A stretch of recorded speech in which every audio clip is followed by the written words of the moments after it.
Shifting focus, U.S. Secretary of State Mike Pompeo is continuing to blame China for keeping the truth about the origin of COVID-19 hidden from the rest of the world.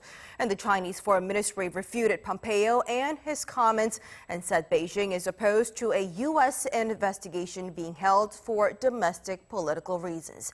Our Seung-jae explains.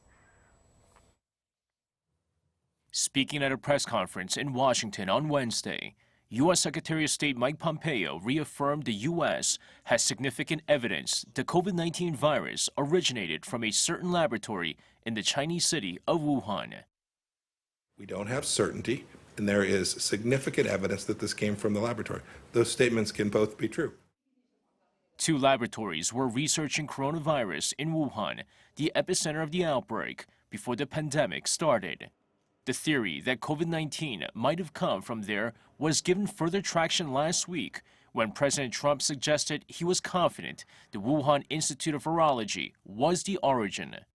The WHO says it's waiting on an invitation from China to take part in its investigation into the animal origins of the virus that was first reported in Wuhan in December 2019.